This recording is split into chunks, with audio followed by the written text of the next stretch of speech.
Assalamualaikum warahmatullahi wabarakatuh. Apa kabar sahabat sekalian? Jumpa lagi bersama saya di channel Ahsan Masyhur. Kali ini kita akan mencoba membahas kaitannya dengan bagaimana langkah-langkah penyusunan modul ajar.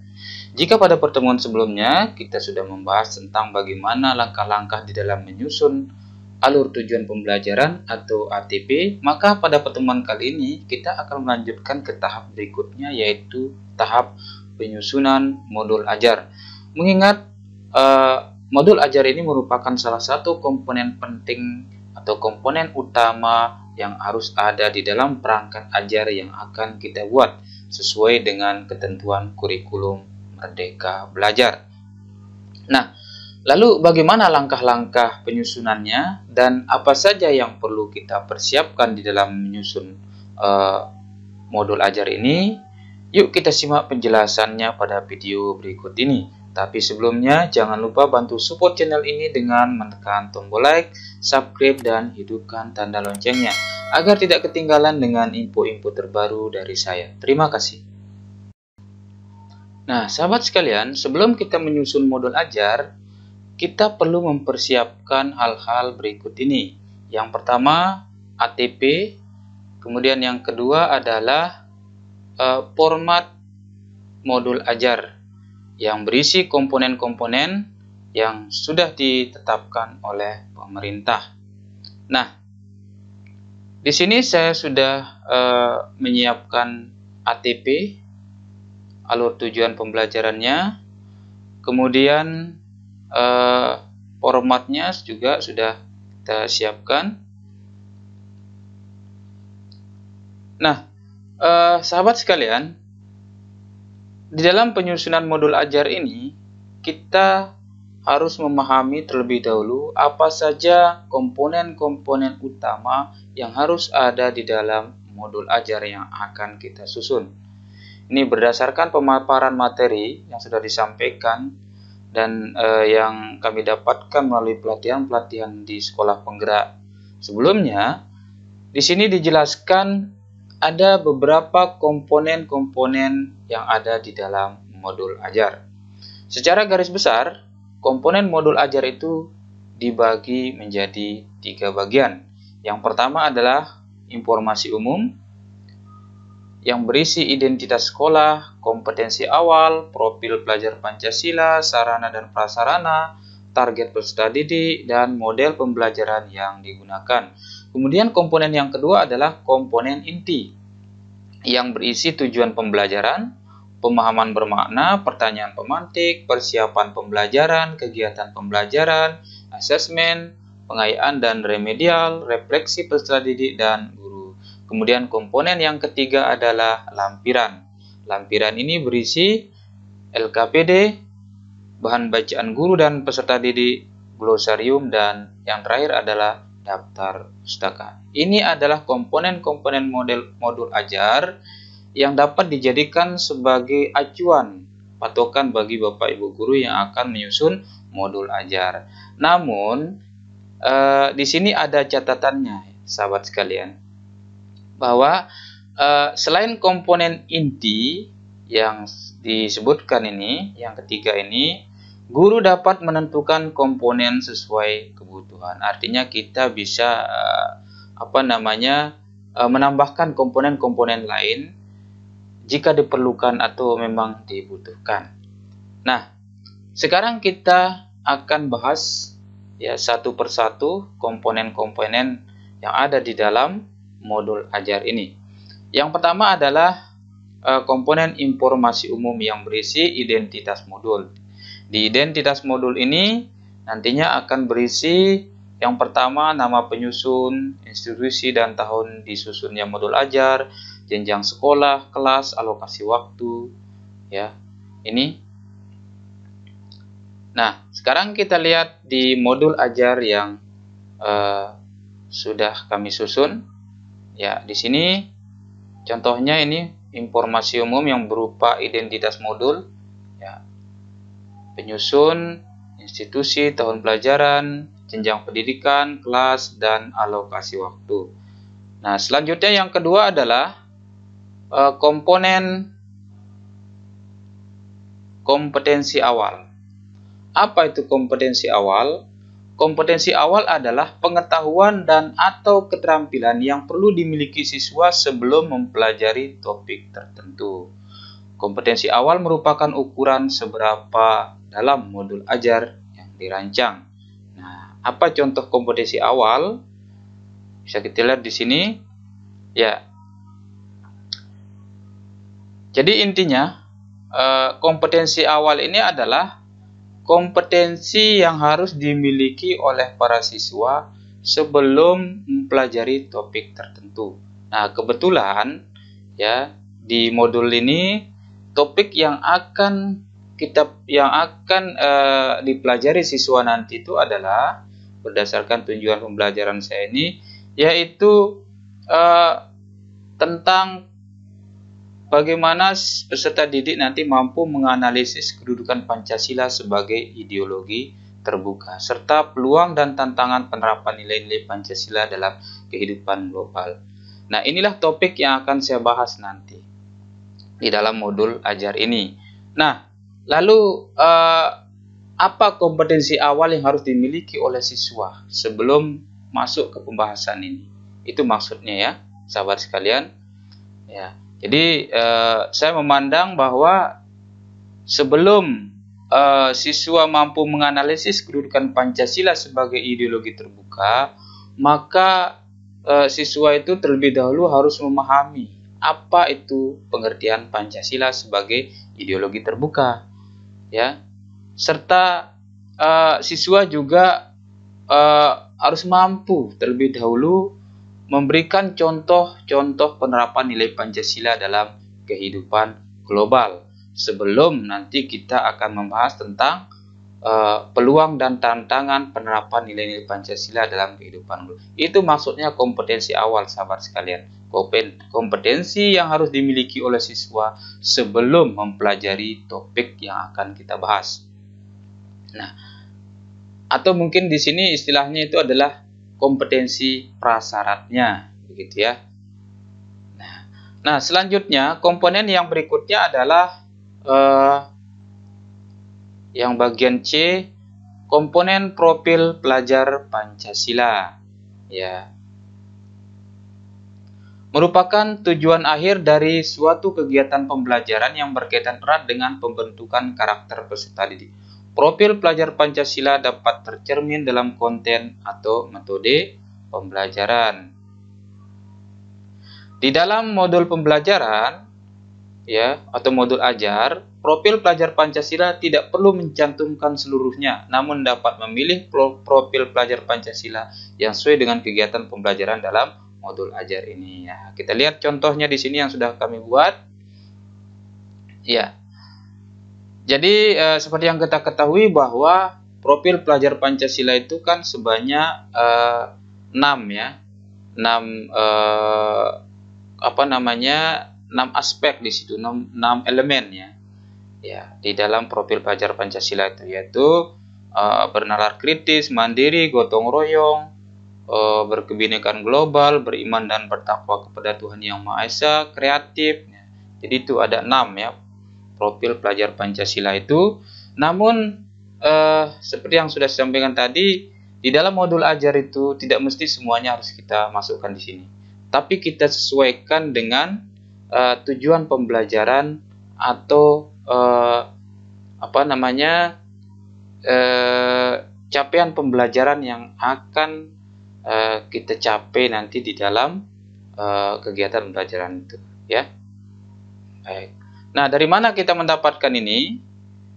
Profil pelajar Pancasila ini itu adalah kita dapatkan di ATP yang sudah kita buat sebelumnya di sini.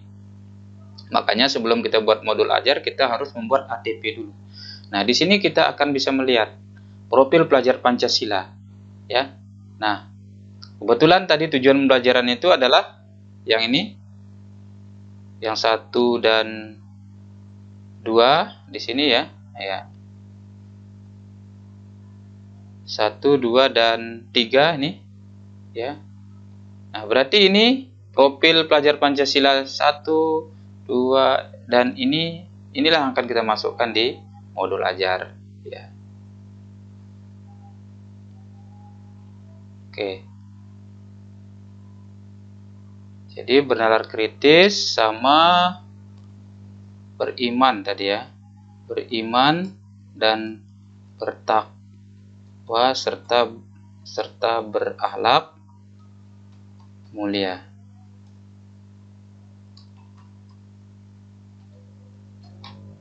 Nah, selanjutnya komponen yang berikutnya adalah ya komponen sarana dan prasarana. Merupakan fasilitas dan bahan yang dibutuhkan untuk menunjang kegiatan pembelajaran. Sarana merujuk pada alat dan bahan yang digunakan, sementara prasarana di dalamnya termasuk materi dan sumber bahan ajar lain yang relevan yang digunakan dalam kegiatan pembelajaran. Nah, sekarang kita lihat contohnya di modul ajar ini. Ya, jadi di modul ajar ini sarana dan prasarana yang saya butuhkan adalah yang pertama ini ruang kelas, ya, ini masuk dalam sarana. Laptop, LCD, speaker, ini semua masuk dalam sarana. Sedangkan untuk yang prasarana itu adalah seperti buku paket, koran, majalah, video, lembar kerja, ya, termasuk HP ini juga sebetulnya masuk di sini, di sarana dia. Oke, pindahkan. Nah, selanjutnya komponen yang berikutnya adalah setelah sarana dan prasarana, yaitu komponen target peserta didik. Ya.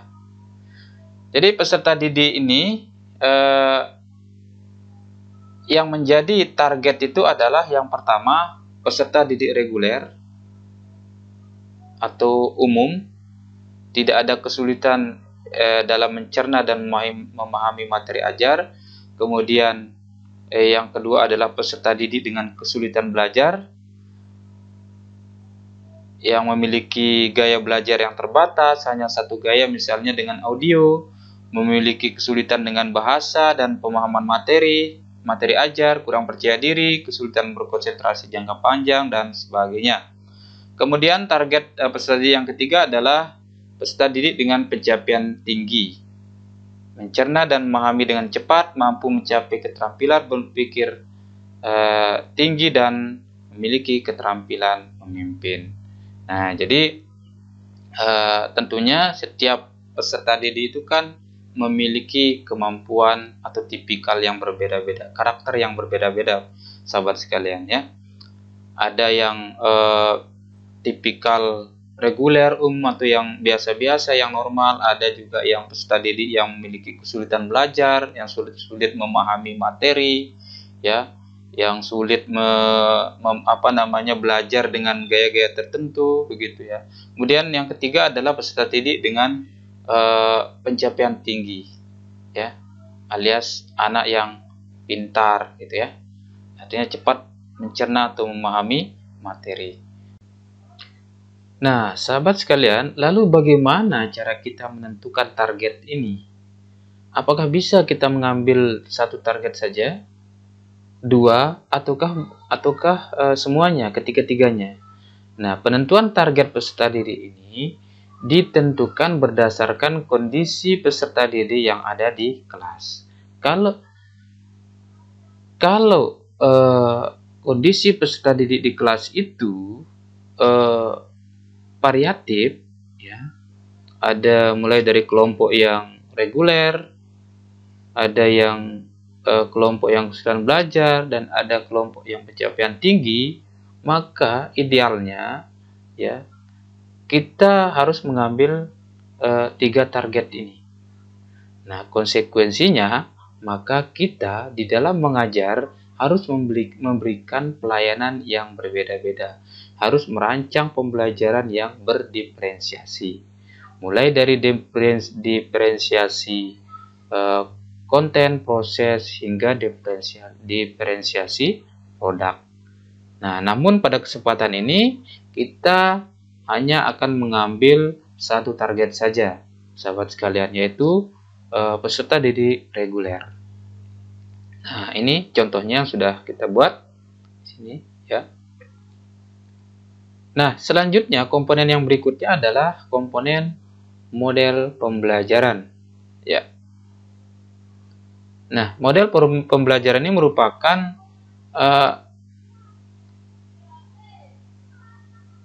kerangka pembelajaran, ya,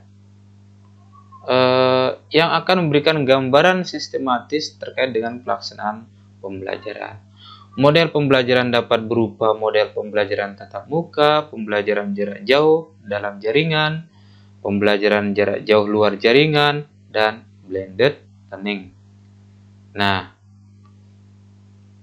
untuk modul ajar kita kali ini ya akan mengambil model pembelajaran tatap muka ya dengan metode make match atau mencari pasangan. Baik, sahabat sekalian, selanjutnya kita akan masuk ke bagian kedua dari modul ajar ini, yaitu komponen inti. Ya. Komponen yang pertama yang merupakan bagian dari komponen inti ini adalah tujuan pembelajaran. Tujuan pembelajaran ini harus mencerminkan hal-hal penting dari pembelajaran dan harus bisa diuji dengan berbagai bentuk asesmen sebagai bentuk dari unjuk pemahaman. Nah, untuk tujuan pembelajaran ini, dari mana kita akan mendapatkannya? Jadi tujuan pembelajaran yang akan kita cantumkan di modul ajar ini itu kita ambil atau kita dapatkan dari alur tujuan pembelajaran yang sudah kita buat sebelumnya. Nah, sekarang kita lihat alur tujuan pembelajaran yang sudah kita buat. Di sini sudah ada tujuan pembelajarannya, sahabat sekalian. Tinggal kita copy paste ya. Nah, misalnya di sini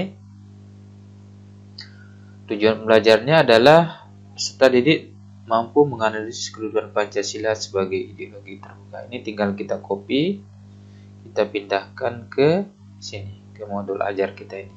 Ya. Nah, selanjutnya komponen yang berikutnya adalah pemahaman bermakna. Apa itu pemahaman bermakna? Pemahaman bermakna adalah informasi tentang manfaat yang akan peserta didik peroleh setelah mengikuti proses pembelajaran. Manfaat tersebut nantinya dapat peserta didik terapkan dalam kehidupan sehari-hari. Contoh kalimat pemahaman bermakna yang pertama, manusia berorganisasi untuk memecahkan masalah dan mencapai suatu tujuan. Makhluk hidup beradaptasi dengan perubahan habitat. Ya. Nah, sekarang kita akan coba lihat pemahaman bermakna, contoh pemahaman bermakna yang sudah kita masukkan ke dalam modul ini. Nah, kebetulan materi yang akan diajarkan di sini adalah mengenai kedudukan Pancasila sebagai ideologi terbuka. Maka pemahaman bermaknanya adalah memahami Pancasila sebagai ideologi terbuka agar dapat berpikir bijak dan lebih terbuka dalam melihat berbagai persoalan dalam hidup ini. Kemudian, materi yang kedua adalah peluang dan tantangan penerapan nilai-nilai Pancasila dalam kehidupan global. Maka, pemahaman bermaknanya bisa kita buat dalam kalimat seperti ini. Memahami penerapan nilai-nilai Pancasila agar dapat menjadi pribadi yang baik, berbudi pekerti yang luhur, dan berakhlakul karimah. Jadi ini contoh pemahaman bermakna yang dikaitkan dengan materi yang kita ajarkan.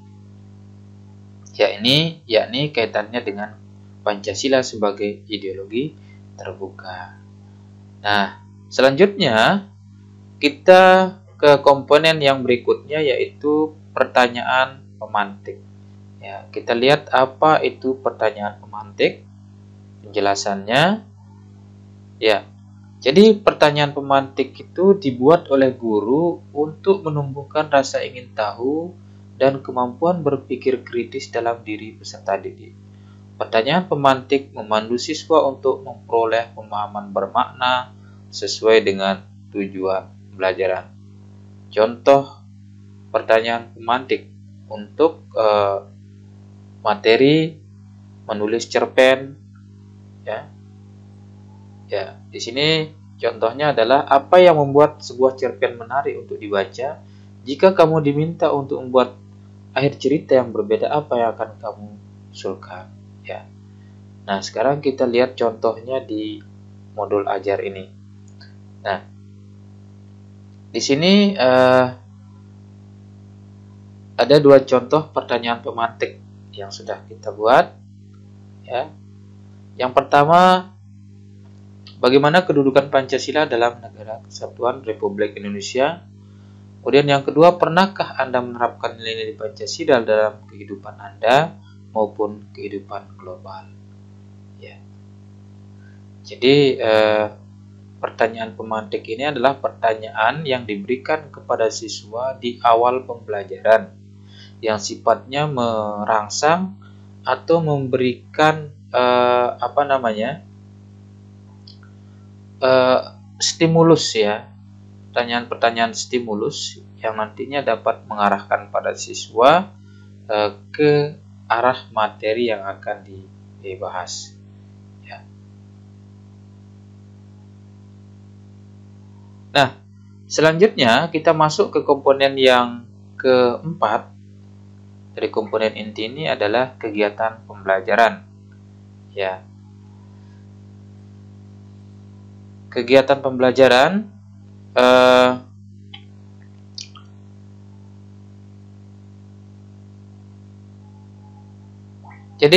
kegiatan pembelajaran itu merupakan urutan kegiatan pembelajaran inti dalam bentuk langkah-langkah kegiatan pembelajaran yang dituangkan secara konkret, disertakan opsi pembelajaran alternatif dan langkah untuk menyesuaikan dengan kebutuhan belajar siswa. Langkah kegiatan pembelajaran ditulis secara berurutan sesuai dengan durasi waktu yang direncanakan, meliputi 3 tahap, yakni pendahuluan, inti, dan penutup. Ya, jadi saya pikir ini sama dengan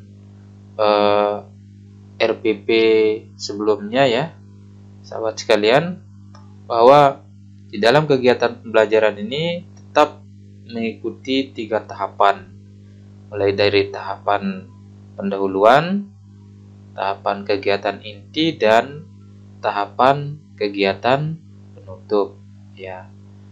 Jadi saya rasa kalau untuk kegiatan pembelajaran ini tidak terlalu jauh berbeda dengan RPP, ya, pada kurikulum 2013.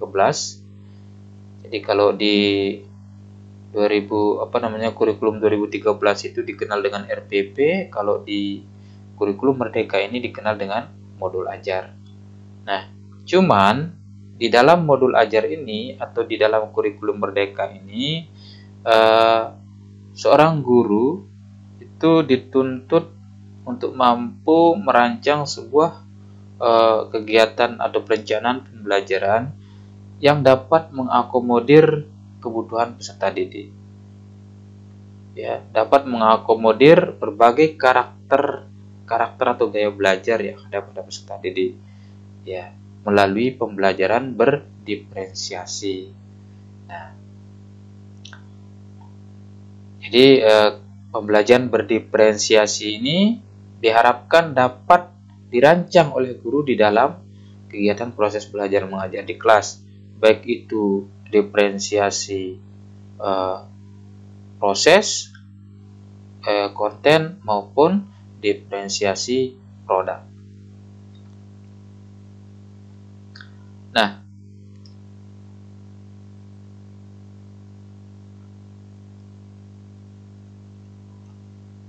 dan selain itu, hal yang juga menjadi ciri khas dari modul ajar ini adalah yang dituangkan di dalam kegiatan pembelajaran itu adalah proses refleksi. Ya, itu adalah merupakan salah satu ciri khas dari modul ajar ini selain adanya pembelajaran berdiferensiasi. Ya, refleksi yang dilaksanakan nanti di akhir pembelajaran, akhir pertemuan, ya.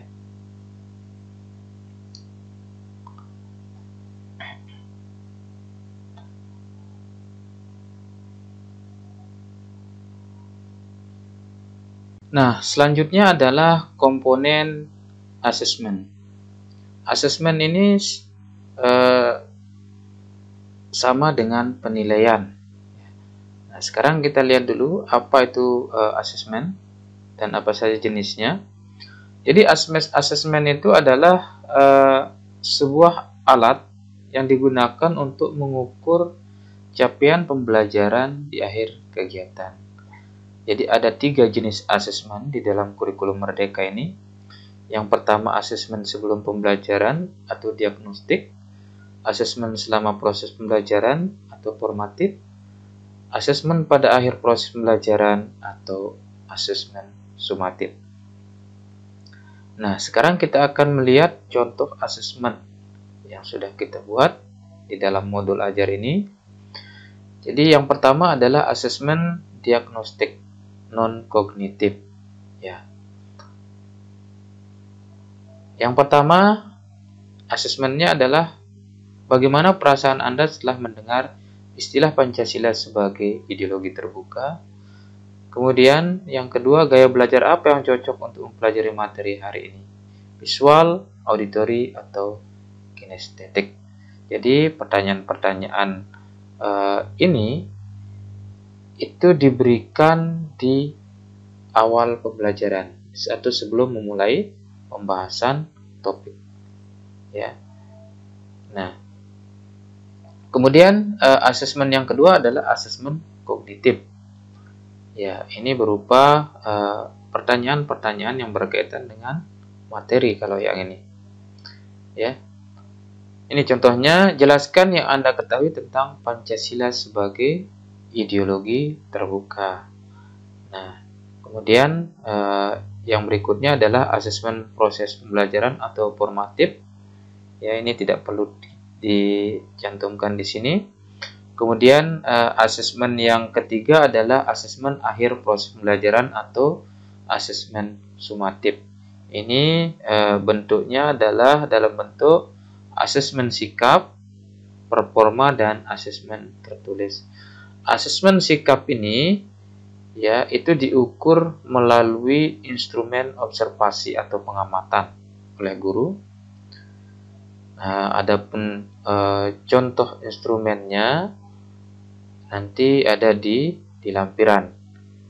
Kemudian yang kedua asesmen performa. Ini yang berkaitan dengan bagaimana penampilan siswa, bagaimana praktik yang dilakukan oleh siswa atau peragaan yang dilakukan oleh siswa di saat pembelajaran. Itu disebut dengan asesmen performa. Ya.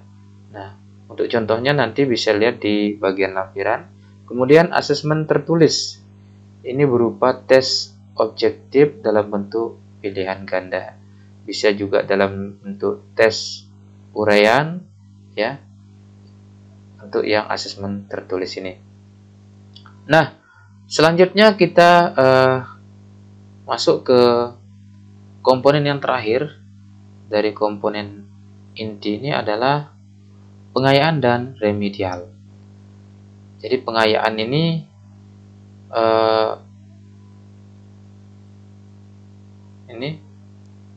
pengayaan ini adalah kegiatan pembelajaran yang diberikan pada peserta didik dengan capaian tinggi agar mereka dapat mengembangkan potensinya secara optimal, sedangkan remedial diberikan kepada peserta didik yang membutuhkan bimbingan untuk memahami materi atau pembelajaran mengulang. Atau dengan kata lain, pengayaan ini diberikan kepada siswa yang pintar, kalau remedial ini diberikan kepada siswa yang berkemampuan rendah, ya, atau yang sulit untuk memahami materi. Nah, sekarang kita lihat contoh pengayaan dan remedialnya. Ya, di sini eh, di dalam modul ini terkait dengan materi ini, bentuk pengayaan yang diberikan oleh guru itu adalah berupa pemberian instrumen pengayaan secara berkelompok. Ya. Sedangkan untuk siswa yang remedial, ya, guru memberikan instrumen-instrumen atau latihan secara khusus sesuai dengan kemampuan mereka. Misalnya dalam bentuk ya latihan-latihan soal, begitu ya. Nah, sahabat sekalian, sekarang kita akan lanjut ke bagian ketiga dari komponen modul ajar ini. Ini merupakan bagian yang terakhir, yaitu bagian lampiran. Nah, di dalam lampiran ini apa saja yang perlu untuk dimasukkan? Itu bisa kita lihat di sini ya. Yang pertama adalah lampiran lembar kerja peserta didik atau LKPD. Kemudian lampiran asesmen diagnostik, formatif dan sumatif.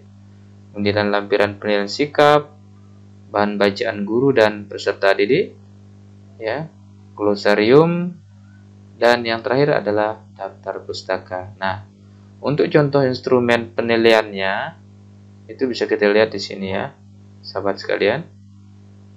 Ini adalah contoh lampiran penilaian sikap, ya, sikap profil pelajar Pancasila. Ya. Di sini ada nomor, nama peserta didik, ya, bernalar kritis, mandiri, dan gotong royong. Ya, jadi profil pelajar Pancasila yang akan kita observasi, ya, di sini adalah disesuaikan dengan profil pelajar Pancasila yang sudah kita cantumkan di di bagian informasi umum yang tadi, ya.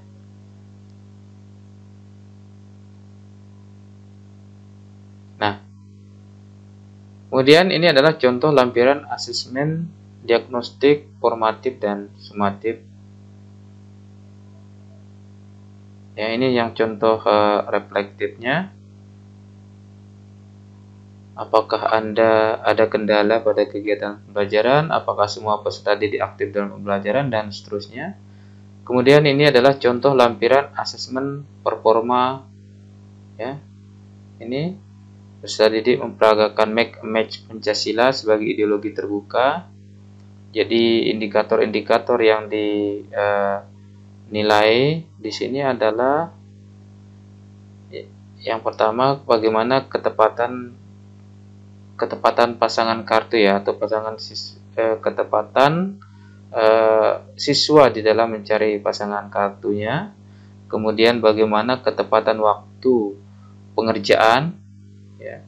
Kemudian bagaimana kemampuan siswa di dalam menjawab pertanyaan-pertanyaan dari peserta didik lainnya. Nah, ini beberapa indikator yang diukur di dalam asesmen performa. Kemudian ini adalah yang berikutnya contoh, ya, asesmen tertulis, ya. Ya, jadi kebetulan untuk materi ini, untuk topik ini, asesmen tertulis yang digunakan adalah dalam bentuk tes pilihan ganda, ya. Nah, ini ada, ya, 3 soal pilihan ganda yang akan jadikan asesmen tertulis nanti di akhir pertemuan, ya. Nah, mungkin itu saja yang perlu saya sampaikan pada kesempatan ini. Mudah-mudahan sahabat sekalian bisa memahaminya dan tentunya dapat membantu sahabat sekalian ketika menyusun modul ajar yang akan dijadikan sebagai pedoman di dalam melaksanakan kegiatan pembelajaran di kelas, maupun yang akan dijadikan sebagai bahan untuk sebagai kelengkapan administrasi teman-teman atau sahabat sekalian ketika nanti dilakukan supervisi oleh baik kepala sekolah maupun dari pengawas. Ya. Nah, apabila ada hal-hal yang belum jelas atau ada hal-hal yang ingin sahabat sekalian tanyakan, silakan bisa memanfaatkan kolom komentar. Insya Allah saya akan merespon segera mungkin. Ya. Dan adapun untuk formatnya atau contoh dari modul ajar ini, nanti teman-teman bisa download ya. Linknya nanti akan saya cantumkan di deskripsi ya. Nah, demikian sahabat sekalian, terima kasih atas atensinya. Sekian, wassalamualaikum warahmatullahi wabarakatuh.